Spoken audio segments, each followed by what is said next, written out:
Muy buenos días, muy buenas tardes, muy buenas noches y hoy desde luego siempre estoy contento, pero hoy mucho más porque tenemos aquí al grandísimo Jorge Daniel Vivas Grigoriadis. ¿Qué tal, Jorge? ¿Cómo estás? Hola, ¿qué tal, Artur? Amigos de Misterios Universales, una alegría reencontrarnos otra vez. Pues para mí te aseguro que es una alegría enorme, Jorge, porque se te encontraba a faltar, pero de muy, muy largo. Jorge, recuérdanos tu dirección de correo electrónico porque seguro que después del programa que vamos a grabar hoy te va a querer escribir muchísima gente. Bueno, es tango.marpla@gmail.com. Fantástico. Pues ya sabéis, si queréis escribir a Jorge, si tenéis alguna pregunta, si tenéis alguna sugerencia, evidentemente, pues también si le podéis apretar un poquito para que se pase más a menudo por Misterios Universales, pues también veréis un favor. Recordaros también que tengo un canal en Telegram que lleva el nombre de Misterios Universales y ahí también nos podéis buscar y nos podéis también chatear en ese grupo en el cual pues también está Jorge por ahí. Jorge, hoy hablamos de ovnis nuevamente. ¿Qué sucedió en Italia? Porque muchas veces nos quejamos de que no se pueden fotografiar ovnis, de que en muchas ocasiones pues, son muy esquivos, las cámaras fallan, pero no en el caso del que vamos a hablar hoy. Es así, no es, es un caso muy particular porque hay mucho registro fotográfico de este caso. Si bien no es algo público, lamentablemente, todo el registro fotográfico, sí hubo alrededor de 82 fotos que se tomaron de este objeto, y esto fue en el año, como bien dijiste, 1979. Exactamente fue el 18 de junio, o sea que estamos a un paso de creo que 45 años de este hecho, y ocurrió en el norte de Italia, en la provincia de Treviso, cuya capital también se llama Treviso. Y a los que nos gusta mucho la historia, cuando supe que había sido en Treviso, me vino a la memoria, brevemente lo digo, cuando Atila, mucho tiempo atrás, asoló esa localidad. Y él decía: donde pisa mi caballo, jamás vuelve a crecer la hierba, dijo Atila. Sin embargo, parece que se equivocó porque Treviso ha florecido, ha progresado con el paso del tiempo. Y fíjate lo que ocurrió en el año 79, un hecho interesantísimo que ya comienzo a relatarles. Todo esto fue en una base militar, un aeródromo militar de la zona de Istrana. Istrana está muy cerca justamente de esta capital, de Treviso. Eh, el aeropuerto militar detectó la presencia de un objeto extraño en su espacio aéreo. Y ellos se preocuparon porque no era una nave autorizada a sobrevolar ese espacio aéreo. Por lo tanto, se comunicaron con un piloto de un avión caza, un caza G91R, que era piloteado en ese momento por Giancarlo Cecconi. Ese piloto volvía de un vuelo rutinario a la base.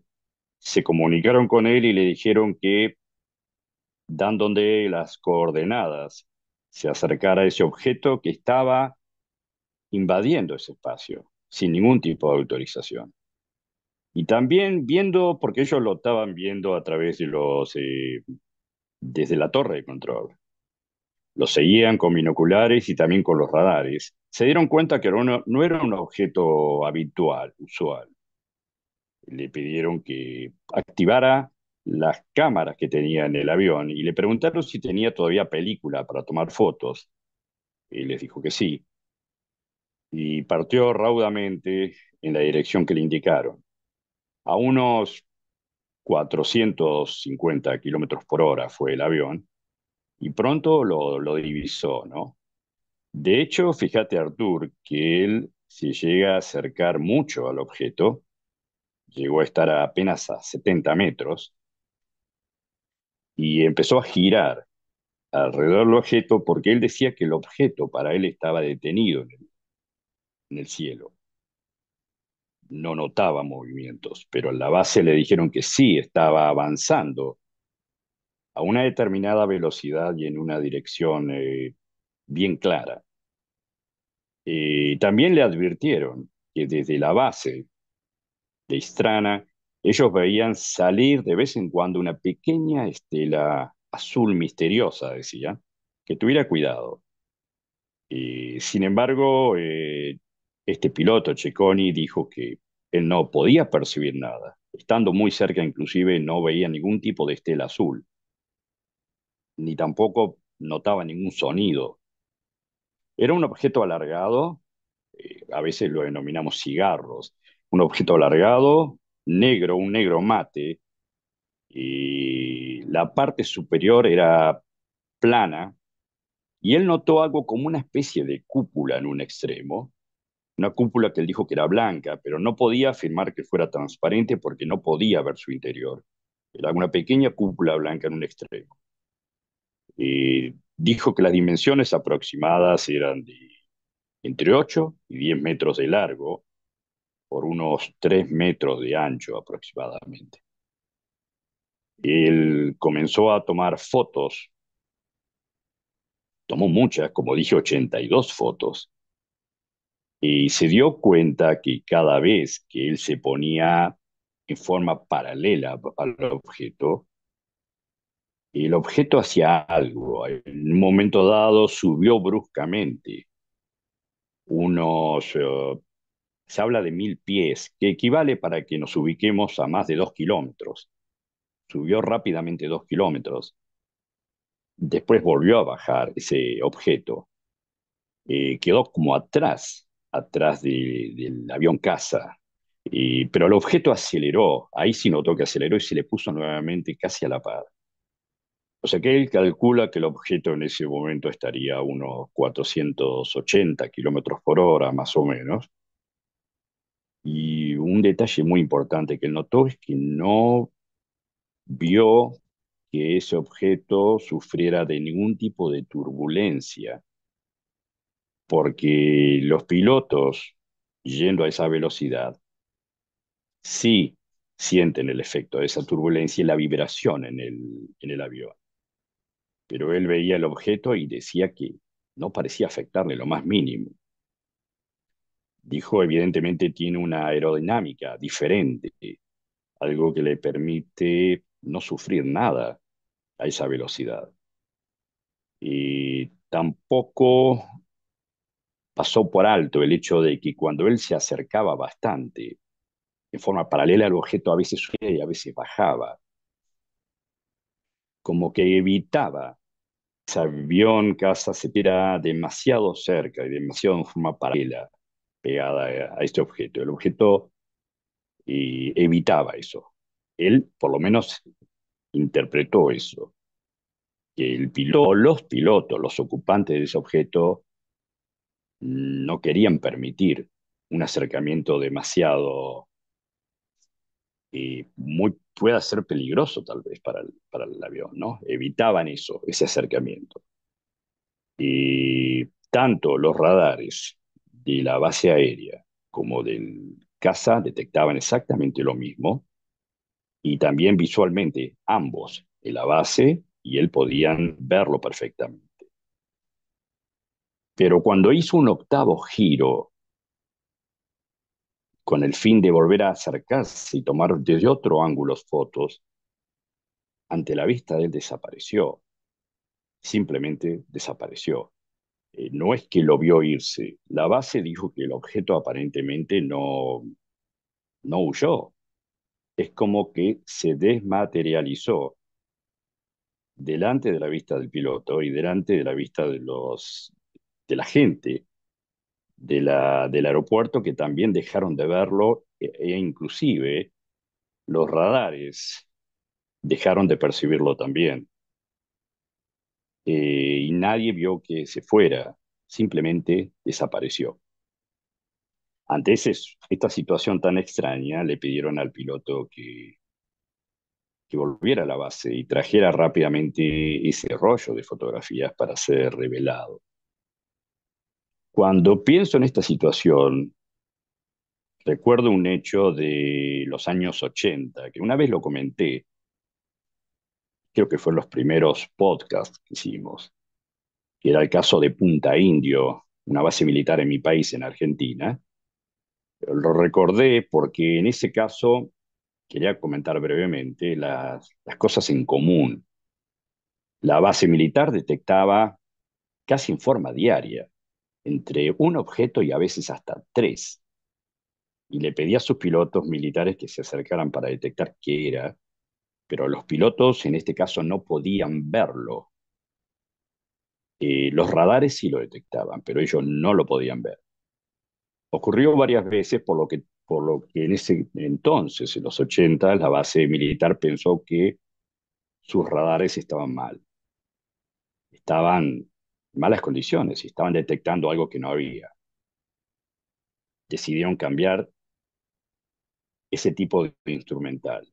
Lo hicieron y en una mañana dijeron, bueno, vamos a poner en funcionamiento los nuevos radares porque ahora no va a indicar nada. Pero ¿cuál sería la sorpresa, Artur? Cuando activaron los radares nuevos y ya no podían ver naturalmente la imagen de un objeto o dos. Ahora había seis objetos. La primera vez que lo probaron los nuevos equipos había seis objetos volando. Enviaron aviones y no encontraron nada.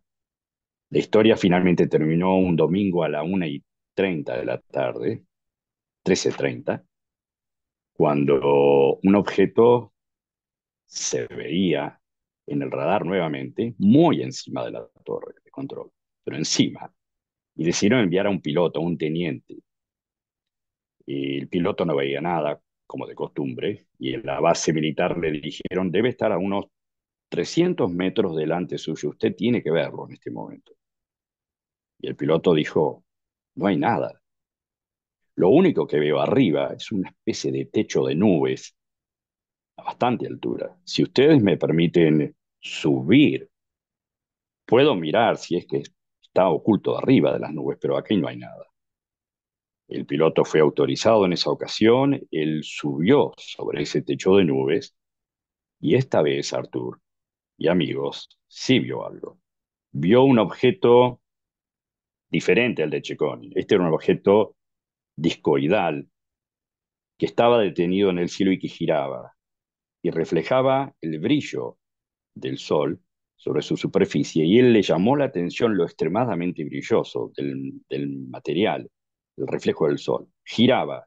Como estaba más o menos a unos 300, 400 metros, este piloto trató de acercarse y el objeto de repente, inesperadamente, aceleró. Estaba detenido, girando, aceleró y se alejó una buena distancia, pero se volvió a detener. Por lo tanto, el piloto trató de acercarse otra vez y esta vez el objeto, de estar detenido, bruscamente tuvo una aceleración tremenda y se alejó de una forma definitiva, se fue. En este caso lo traje a cuento porque los radares siempre lo mostraban, pero visualmente no podía verlo. Solo en esa ocasión, sobre las nubes lo vio, en la última vez. En este caso, el de Treviso es interesante porque lo podían detectar ambos radares, todos lo podían ver, inclusive con binoculares, y de repente, ante la vista de todos, desapareció, sin explicación. Fue un caso interesante, se revelaron las fotos y hay alrededor de un poco más de 80, y realmente el piloto Cecconi decía que él honestamente jamás creía había escuchado de objetos que aparecían misteriosos, pero él no había visto nada y no creía nada. Pero después de eso dice, ¿cómo puedo negar lo que vi? Lo vi de cerca, a 70 metros, y un objeto con movimientos raros, erráticos. Y siempre va a quedar la duda de qué fue ese objeto. ¿Fue un objeto terrestre? de algún gobierno experimental, muy avanzado evidentemente, o era algo que no era de esta tierra. El piloto no pudo llegar a saber eso, pero evidentemente quedó como un testimonio más de otro misterio a resolver. Un misterio en Italia, donde ha habido muchas cosas también, pero esto en un área militar restringida y se volvió algo que los preocupó realmente mucho, Arturo. Desde luego, Jorge, luego, en muchas ocasiones, ¿no? Cuando vemos estos investigadores que lo que hacen es repetir como loros teorías de hace 50 años y que las dan como nuevas, diciendo pues que también, ¿no? Que todo esto está en la mente del perceptor de la experiencia, que todo esto no ha sucedido jamás. Pues ahí está la prueba inequívoca de que estos objetos existen, de que estos objetos son materiales, de que estos objetos vuelan y de que estos objetos están entre nosotros, esas fotografías. Desde luego, en Italia, desde luego, han pasado muchas cosas. En 1933, también, según Roberto Pinotti, fue encontrado una especie de objeto volador no identificado que los norteamericanos acabaron robando a los italianos, ¿no? Entonces, bueno, hay muchas historias, muchos casos que van saliendo después, al cabo de muchos años, a la luz, ¿no? Pinotti, en este caso, investigó esta circunstancia que se dio en 1996. Él empezó a investigar en 1996, fíjate, con documentos de 1933. En 1933, los norteamericanos ya se interesaban por estos visitantes de otras constelaciones, de otros sistemas solares y desde luego, como decía el mayor Donald K. Howe, tenía un motivo muy sencillo y muy simple. Y es que el gobierno que se hiciera con esa tecnología y que pudiera generar esa tecnología inversa con estas naves, desde luego tendría una gran ventaja sobre los otros gobiernos. Yo no sé si hoy en día hay algún gobierno que tenga algún tipo de tecnología inversa, lo desconozco. Sí que hay una cosa que está 100% demostrada, que son los exomateriales, es decir, materiales que vienen de fuera de nuestro sistema solar, que se han podido recabar y que acaban en el planeta Tierra, y que a partir de estos materiales, que son completamente nuevos y tienen unas propiedades totalmente desconocidas para nosotros hasta la fecha de hoy, se logran desarrollar nuevos e innovadores materiales que evidentemente pues, también pueden ayudar en muchos aspectos de nuestra vida cotidiana, pero también, como no, en esa exploración espacial que desde hace pues, prácticamente 15 años atrás vemos que ha explotado como un petardazo enorme y que de alguna forma pues también todos los gobiernos y muchos países se están sumando a esa carrera por esa nueva colonización, o por esa colonización, no nueva colonización, sino colonización del espacio, ¿no? Ya se están enviando a nuestro satélite natural, a la Luna, todo tipo de robots, chips, cenizas, incluso de personas que han fallecido, e incluso el gobierno chino habla de construir una megaciudad en la cara oculta de la Luna, ¿no? Ya veremos si pueden, En la porque luna, sí, sí. ahí está, el espacio es de todos y no es de nadie. Entonces, esto al final, Jorge, va para estar un poquito como Estados Unidos, que los colonos llegaban, plantaban ahí una bandera y esta tierra es Ujú. mía, ¿no? Entonces, no sé qué sucederá, pero en fin, la ufología, Jorge, como siempre, nos trae estas sorpresas.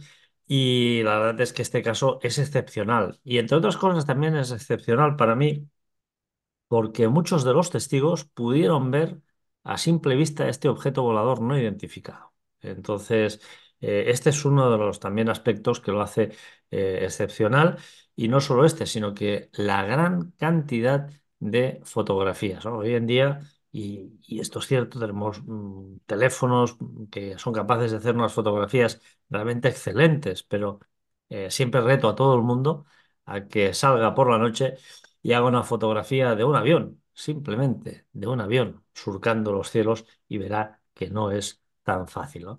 En cambio, estas fotografías pues, se tomaron de día. La calidad de estas fotografías es realmente excelente y se puede apreciar perfectamente la forma. Forma que tenemos siempre, hablamos de dos formas, ¿no? Cuando hablamos de ovnis, hablamos básicamente de tres formas. Formas discoidales, forma en plan, en forma de croissant, podríamos decir, y formas de cigarro. Entonces, son básicamente estas tres formas, ¿no? Y nuevamente, pues aquí en este caso que nos has relatado hoy, encontramos esta forma de cigarro. Jorge Daniel Vivas Grioriades, no sé si tienes alguna cosa más que añadir respecto a este caso. Tú personalmente, si hubieras sido el piloto de este avión y te encuentras con esto, ¿cómo te hubieras sentido? Bueno, es una pregunta difícil de poder responder ahora, pero sorprendido supuestamente porque él no creía en eso y él tenía una experiencia. ¿Vos te acordás cuando hablamos del este militar Mantel, que muere al perseguir un ovni, que lo hablamos hace tiempo? Sí, sí, exacto, Él sí. también tenía una experiencia muy vasta, de hecho había sido un héroe de la Segunda Guerra Mundial. Él sabía identificar todo tipo de aeronaves y sabía combatirlas, de hecho.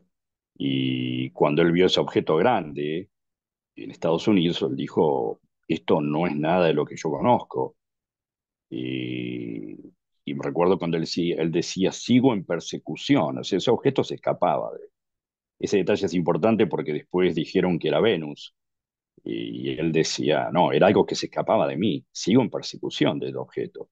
Y decía, las armas que tengo aquí no le pueden hacer nada, porque esto es grandísimo, es enorme, y hay que venir con munición muy gruesa, dijo él, para combatir algo así.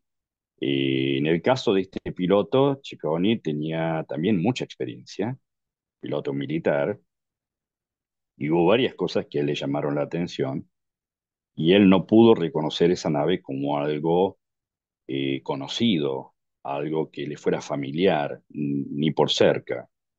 Y yo imagino que en una situación así, al igual que él, tomaría todas las fotos posibles, trataría de retener en mi mente todos los detalles que veo, y porque como a él le pasó, que desapareció, son cosas inesperadas, pero que uno no sabe si va a volver a ver en la vida otra vez. Y sabes que yo te conté que vi un objeto discoidal que giraba, yo, Jorge, sobre el mar, a, cerca, yo lo veía tan cerca y tan grande, con tres personas más. Y yo en esa época no había celulares, no había telefonía como ahora, pero sí tenía una cámara en mi mochila, me acuerdo, y cuando la recordé, pero fue cosa de segundos, no hubo tiempo de quitarla, poner todo, apuntar, y se ocultó detrás de una nube, y dije, pero va a salir, porque va por acá. Cuando va por el otro lado y salga, le voy a tomar fotos. Y recuerdo cómo preparé todo y los otros chicos, y se va a salir por acá, sí, va a salir ahí. Y el objeto nunca salió, lo extremo. Y era algo grande, eso lo recuerdo bien, cómo giraba. Y bueno, sin embargo, no pude tener un testimonio fotográfico, solo lo que vi yo y vieron las otras personas, pero siempre pienso que sería importante poder tener fotos y pero tener un testimonio que mostrar, que apoyen lo que digo. Pero naturalmente que esto que acabo de comentar, contigo hoy, yo sé que pasó porque están los datos oficiales y porque están las fotografías, sé que ocurrió. O sea, no necesito yo verlo personalmente, sé que fue un hecho real y evidentemente no, hasta el día de hoy no tiene una respuesta clara. Está claro, Jorge, que si yo hubiera estado en ese avión, lo primero que hubiera sentido sería un miedo terrible de enfrentarme a algo completamente desconocido. Los aviones que volaban en 1973, evidentemente, no tienen nada que ver con los que vuelan hoy en día. Y estamos hablando de maniobras imposibles, ya en aquella fecha, en aquellos años, y maniobras que hoy en día continúan siendo imposibles para el tipo de aviación, al menos que nosotros los civiles conocemos, ¿no? Otra cosa es los adelantos y los avances de los cuales puedan acabar disfrutando los militares, ¿no? Recientemente, hace nada, escasos días, Ucrania ha derribado, por ejemplo, ¿no? Un avión que según el gobierno ruso era indetectable. Y lo ha derribado Mm, con drones, ¿no? O sea que ahí está, ¿no? La tecnología humana, por muy sofisticada que sea, por muy avanzada que sea, tiene grandes fallos y mm, tiene grandes vulnerabilidades, ¿no? En cambio, estos aparatos parecen prácticamente inalcanzables, indestructibles y, bueno, y es muy difícil que algún tipo de munición les haya llegado a hacer alguna cosa, ¿no? Por supuesto, hay algún caso rocambolesco en el cual, pues también, estos algún día podemos hablar de estos casos rocambolescos en los cuales pues el ovni parece que se accidenta y que incluso salen llamas de ahí, incluso llega a oler a una especie de queroseno quemado o de gasolina quemada, ¿no? De combustible. Pero bueno, en fin, hay cuestiones que también son un poco cómicas en la ufología. Jorge Daniel Vivas Grioriadis, muchísimas gracias. Recuérdanos una última vez, por favor, tu correo electrónico, porque seguro que muchas veces muchas personas se lo preguntan para poderte escribir. Con mucho gusto, es tango.marpla@gmail.com y quiero agradecer a mucha gente que este tiempo que por ahí no hemos estado haciendo programas, me ha escrito y que siempre se acuerdan y de enviarme algo o alguna información o simplemente decir te extrañamos y que me da una gran alegría, realmente el cariño de la gente. Así que muchísimas gracias. Gracias a ti, Jorge, nuevamente por venir a este pequeño y humilde programa. Y bueno, como siempre, espero que no tardes tanto en regresar. Y nada, un abrazo para todo el mundo y muchísimas, muchísimas gracias por escucharnos y por vernos. Gracias, un saludo inmenso para vos, un abrazo para todos desde el norte del estado de Nevada.